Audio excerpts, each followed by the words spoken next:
এরপর আমরা case base type প্রশ্নের 6 দাগের 3 প্রশ্নটি নিয়ে আলোচনা করব। দুজন খেলোয়াড় এ ও বি এর মধ্যে দাবা খেলায় 20টি গেমের মধ্যে 12টি গেম এ, 4টি গেম বি জিতল ও 4টি গেম অমীমাংসিতভাবে শেষ হলো। 3টি গেমের টুর্নামেন্টে 2টি গেম অমীমাংসিতভাবে শেষ হওয়ার সম্ভাবনা কত সেটা আমাদের নির্ণয় করতে হবে।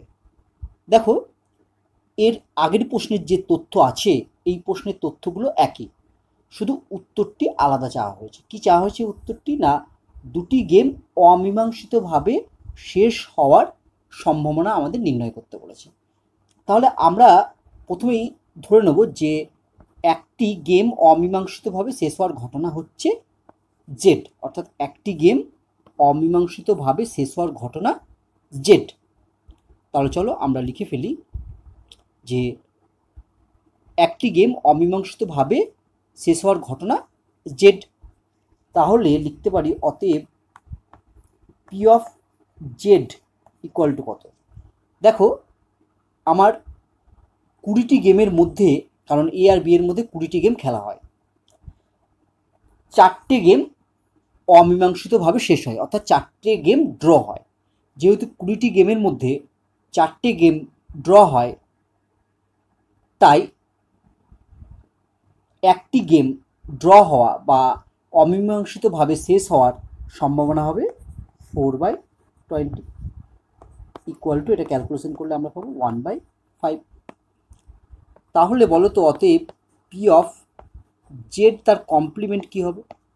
পি অফ জেড তার কমপ্লিমেন্ট বলতে বোঝায় একটি গেম অমীমাংসিতভাবে শেষ না হওয়ার ঘটনা। পি অফ জেড তার কমপ্লিমেন্ট মানে 1 মাইনাস পি অফ জেড। এখানে আমরা পি অফ জেডের ভ্যালুটি বসিয়ে দেবো। তাহলে আমরা লিখতে পারবো 1 মাইনাস 1/5। 1 মাইনাস 1/5 মানে 4/5। অতএব নির্ণীয়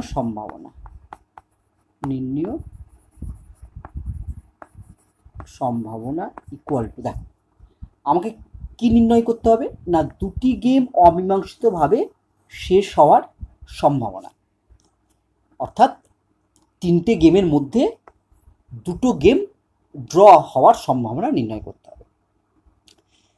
ধরো আমার প্রথম গেমটি ড্র হয়েছে। যদি প্রথম গেমটি ড্র হয় তাহলে তার সম্ভাবনা হচ্ছে কত?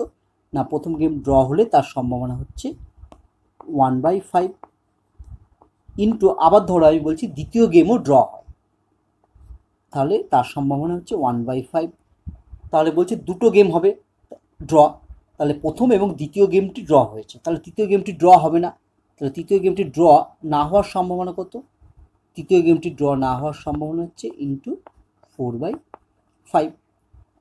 আবার দেখো এইরকমও হতে পারে, না প্লাস তোমার প্রথম গেমটি ড্র হয়েছে, অর্থাৎ অমীমাংসিতভাবে শেষ হয়েছে, তাহলে 1/5 তার সম্ভাবনা ইন্টু, আমি ধরে নিলাম দ্বিতীয় গেমটি অমীমাংসিতভাবে শেষ হয়নি। তো দ্বিতীয় গেমটি অমীমাংসিতভাবে শেষ না হওয়ার সম্ভাবনা হচ্ছে 4/5, তাই আমরা লিখব ইন্টু 4/5। আর ধরে নিচ্ছি তৃতীয় গেমটি অমীমাংসিতভাবে শেষ হয়েছে, তাহলে তার তৃতীয় গেমটি অমীমাংসিতভাবে শেষ হলে তার সম্ভাবনা 1/5।